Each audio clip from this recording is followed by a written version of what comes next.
போதும் போதும் போதும் போதுண்ணே. ரொம்ப நல்லா வாசிச்சீங்க. நன்றி தம்பி.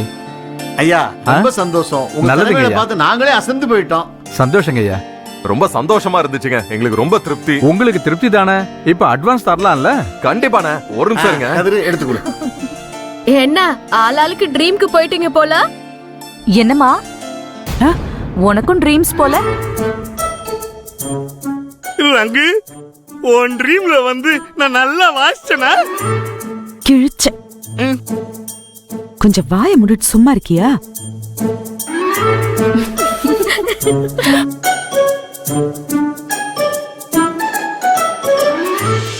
அண்ணா நல்லதுங்க. வரேன் தம்பி. வரமா? வரங்க ஐயா. சரிங்க ரொம்ப வரேன். சந்தோஷம். நல்லதும்மா. வாங்க வாங்க.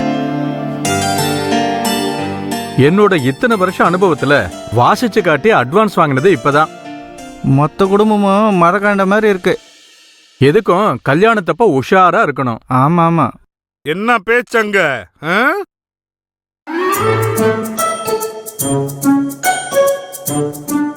என்ன அட்வான்ஸ் வாங்கின உடனே அப்படியே கிளம்பிட்டீங்க? என்ன மறுபடியும் வாசிக்கணுங்களா? நீங்க வாசிக்கலாம் வேண்டாம், உங்களை வைக்கலாமா வேண்டாமான்னு யோசிக்கணும்.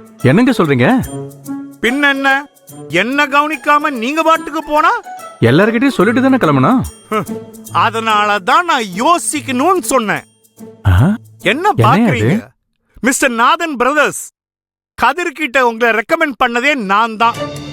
சட்டப்படி ரெஃபர் பண்ற ஆளுக்கு 10% கமிஷன் கொடுக்கணும்.